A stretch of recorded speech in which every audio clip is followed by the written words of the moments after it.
Welcome back, everyone, to Intuitive Conversations with Tamara and Chantel. I'm Chantel Neufeld. I'm Tamara Franz. Today, we're just going to go out for coffee, or I guess in this case, tea. Yes. And talk about our lives and what we've been up to, and more so like what's been coming to us, because I'm between jobs, so I've had a lot of time to just, I feel like... And I'm after jobs. So. Yeah. I feel like my spirit's coming back into my body as I list the things I love, or as I give myself permission to do the things I love, instead of just like feeling like I'm in a rush, or like I gotta, fit this in before that. And now it's just like I have all this time, and it feels good. Yeah, it feels good, but it's also, I don't know, it's a bit scary. Like, I feel like the kid who's in class when the teacher says, write about anything you want. And then you sit there like, where do I start? What? Yeah, there's so many things that could be fun to do. Like, I could just sit and read, or I could just sit and write. I love both of those things. Yeah. What have you been up to? Oh, getting used to retirement. Well, I mean, I talked about my big trip this summer, walking the Camino. And so I've been doing lots of photo editing and writing blogs. And I want to kind of capture it for myself mainly, as while I'm still remembering all the details. So even though I've been putting out probably a blog a week or something, even if nobody reads it, it's something. I read it. It's something from my memory box, that I can share with my kids and grandkids. Yeah. No, I feel like I'm right there with you when you're talking about that stuff. I don't have the energy you do. I mean, not yet.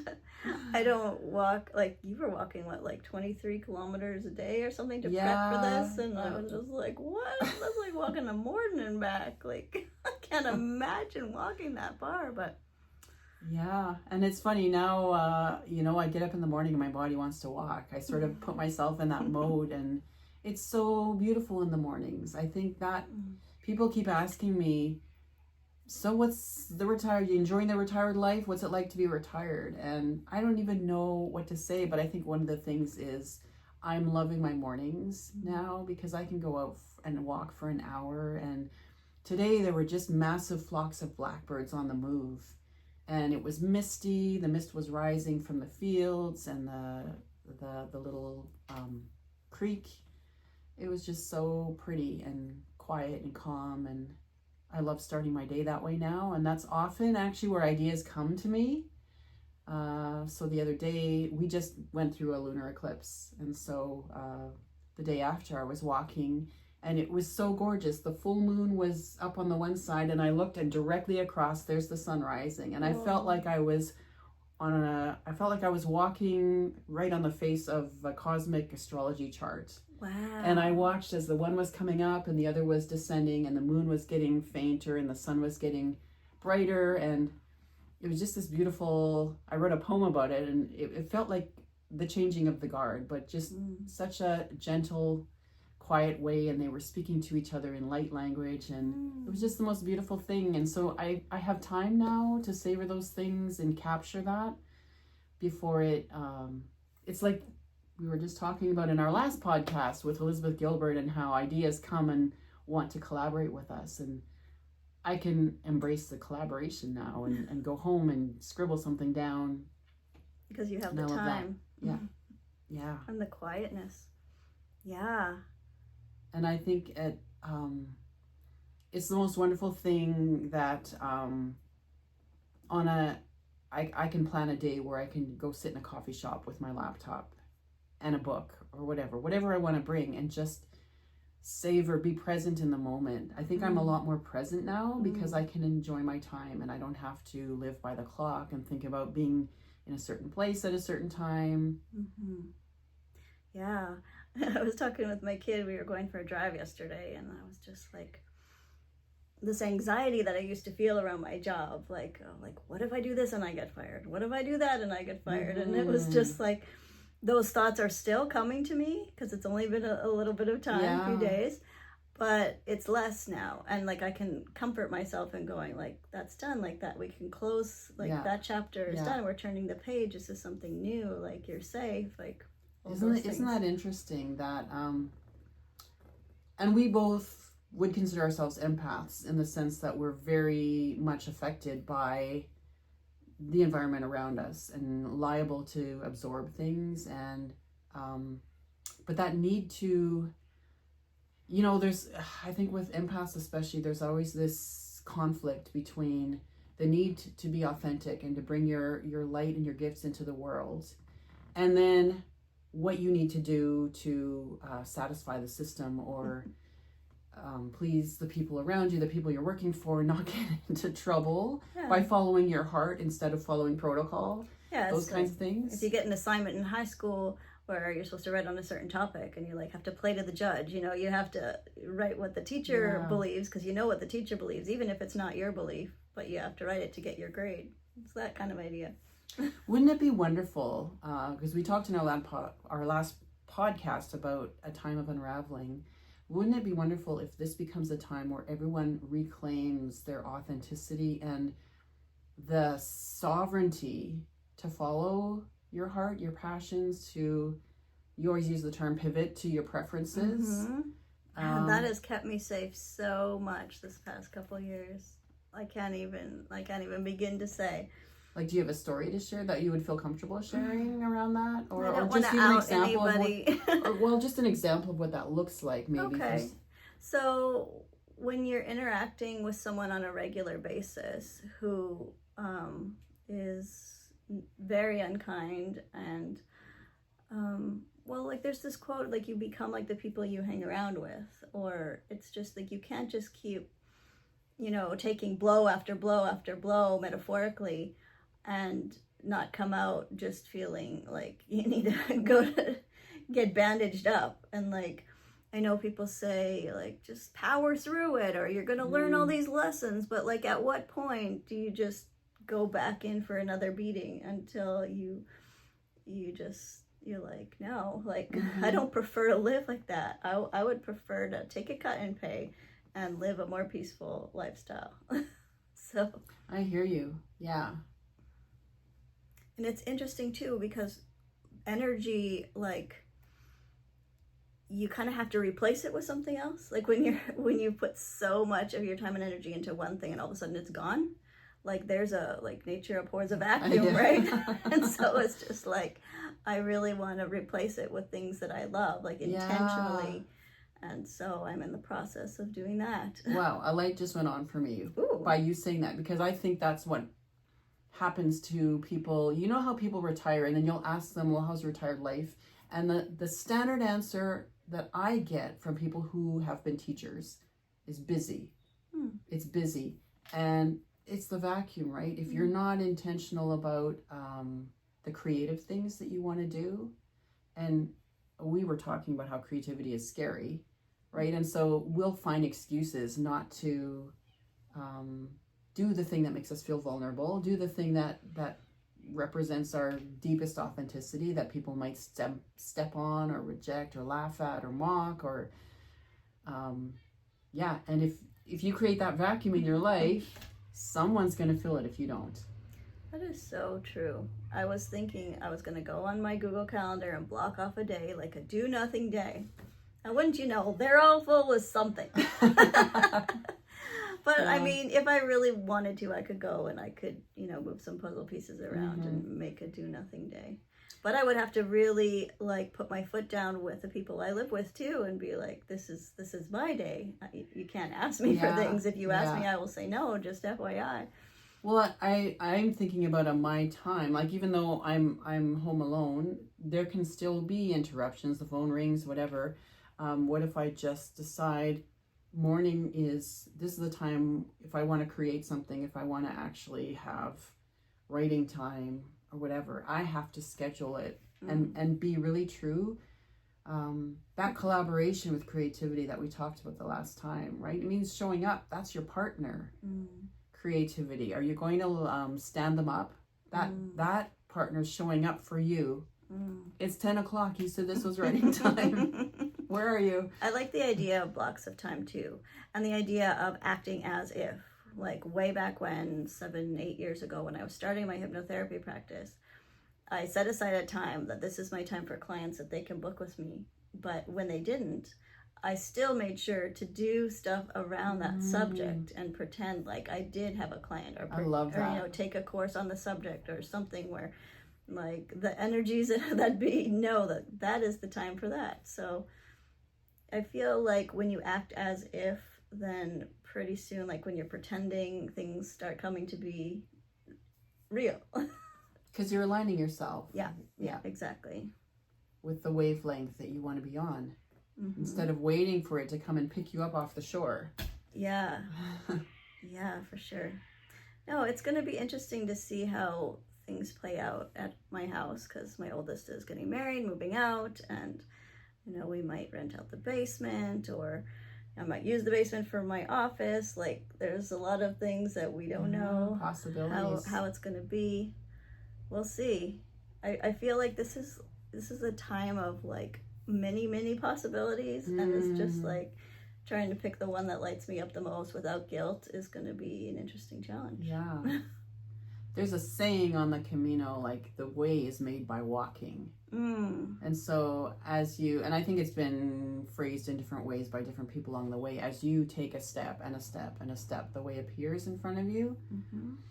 And I've always found that really hard, because I want to see probably 3, 5, 10 the next you want 2 the miles. completed book in front of you, and it's done, and people are buying it in but the that's store. where creative imagination comes in, right? Yeah. What if you visualize what could be around the bend, or what the finished product might look like, or what your the life that makes your heart sing. Yeah. I look forward to seeing your vision board now that you're retired, like how different it's going to look than your previous vision boards. Yeah, well, it might not look that different because I think the passions are still the same. Very similar, yeah. But like some of them you've done this year now that you are not working, and so, yeah. That reminds me, like, I just really love the idea of the vision board, but not just making it, but like looking at it often, like having it up in your room and just like almost meditating on it and imagining yourself in the various things. Well, that makes me think, because going back to the collaboration with creativity, like, what if you make your creative vision board around what do I want to create in my life, or what do I feel I'm being called to collaborate on creatively with the universe or with the ideas that are coming to me. And then what if that becomes a vision board that you actually dialogue with, have a conversation with, and like if you schedule your creativity time or your me time, whatever, I'm here, so what are we doing today? Yeah. The thing that comes to mind when you said that for me is music. It used to be that my kids like didn't like it when I played the violin, or like, you know, they were just like, you know, we want it quiet, we want to do our thing, like that's bothering us. And so I just like put it away for so many years. Like I brought it out occasionally to play, but my youngest said to me the other day, like, she's like, I love it when you play your violin, like it's just so, you know, she just gets excited when I play. And I'm like, I didn't know that. So now it's going to be a challenge these couple weeks that I have off between jobs to put that intention out and play again. And like I have like my classical pieces, I have the hymns, I have the fiddle music, and it's just like a different part of me comes alive. And I don't know, I just find when I think about the future, it's very much centered around music, sound, vibration, healing, like all that stuff. Oh, that's beautiful. Yeah. That makes me think about the importance of like playing in the muck with things. Somebody posted a video of their child learning to play clarinet, and they were laughing themselves silly because every time she blew into it, it would squeak, and then they would just laugh and laugh and laugh. And I thought, that's, you know, how we need to approach our creativity, because this thing about you're making noise, and we have such an idea of if I'm going to spend my time on something, it better yield a product that is high quality, or that has a function, or like we're so functional or product oriented. I don't know if this is, you know, will other people see me as a success? Yeah. Like we've been so I mean, we've lived in a capitalist system for so long. It's really shaped our thinking about adding value and what that means to add value. And what if adding value just means it brings me joy, and because of that, I exude that for other people, and they feel that around me. And boy, couldn't we use some joy in our world right now? Yeah, like I feel like it's really helping other people. I was writing my speech for the wedding because it's only days away. And one of the things I wrote was, don't dim your light, because your light is inspirational. It's like people, instead of, like, you could totally reframe that thing of like, if I shine my light, people will be threatened by me. But you could also reframe that into like, if I shine my light, people will be inspired by me and more create, you know, like people will want to collaborate with me. Like, do I have all of the pieces that I need to like produce a musical thing? No, I don't. But if I put that into the world, that this is what I want to do, I feel like people who have the gifts that I need will find me. Yeah, because you've got a collaborator out there working with you, right? Divine creativity.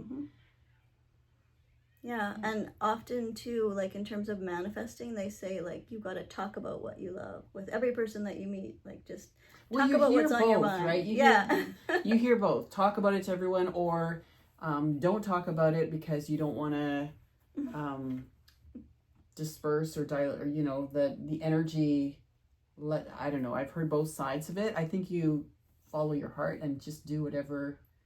That reminds me of me and my kid. When it comes 11/11, we like to make a wish, and she likes to keep hers a secret, and I like to just tell it. I like to just say it, and she's like, "Well, you don't want to, like, you know, suck it back." I'm like, I'm not sucking it back, man. I'm just gonna tell everybody, but I don't think there's one right way. I think that everyone knows the way that's kind of feels right for them. Yeah, totally. I mean, it makes sense to me if you're talking to somebody about a dream that you have and they like pick up on it or like, yeah, I could help with this, this, and this. Like, it makes more sense than just having a conversation with someone, not talking about what you love, and then nothing gets done. Like, but there is something magical about speaking the words out there. Like, I am this, and I'm doing this. It really like sets it into motion and tells the powers that be, like, oh, that's what you actually decided to do. Cool, let's do it. Yeah. Well, you look at the creation myths, and it's always either singing or speaking, and the world comes into being. Let there be light, you know? So there is power in the spoken word, for sure. Even if it's just you in the mirror. I remember you sending me a picture of like something that was around your mirror at one point, years ago. And I was just like, that's a cool idea. Or you can just look into the mirror and say the things that you are. And I did hear from one of my mentors to say, even if like it doesn't resonate with you, like when you say I am this, to just be like, I am learning. I am learning to be a creative person. I am learning to be a confident person, because we are. I am embracing my creativity. I'm embracing my confidence. There's ways you can phrase it that are more palatable maybe, but just that feel true. Yeah, because that's the most important thing. It has to feel real and authentic and true inside. Yeah. So for me to just stand in front of the mirror and be like, I am learning to be this and this, then yeah, it's a good idea. So to anyone who's listening, whatever point you are at in your journey, we'd love to hear comments.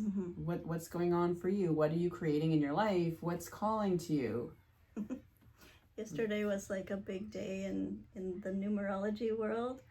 It was like the 9th month, the 9th day, and then if you added up all the numbers, it would be like 999. Yeah. And then also you said I was a life path 9, and then there was another 9 in there somewhere. The 9 you said, well, it was whatever day out of 365. Oh yeah. It was the 200 and something day, and if you added that all up, it made that 9. Was a 9. Yeah. So there was just a bunch Very of 9s. Cool. Yeah. Yeah. And you've been talking about like astrology to me and like what it means for like this point in time. And yeah, well, that's part of my retirement fun too, is just doing the deep dive into astrology. It was I've always had an interest in metaphysics, but astrology was something I held back from because I knew that it would be a deep rabbit hole if I ever went down it. It's just very complex and there's so many moving parts. But what I've found actually in this crazy time is that having a bigger picture really helps me be grounded, because whatever craziness is going on in the world, I can see and understand the larger energies at play, and it shows a picture of the energy is not moving in the direction of repression and power over and hierarchy and dominator energy. That's all moving out, and you can see it in. For anyone who's versed at all in astrology, the outer planets have all in the past year changed signs, and so there's a massive changing of the guard happening, and changes in the air, and it's exciting. For sure, it's in the air. It's exciting. It's uncertain, and for a lot of people, it's fear-based. And but you can move from fear to excitement. It's the same frequency, just on a spectrum.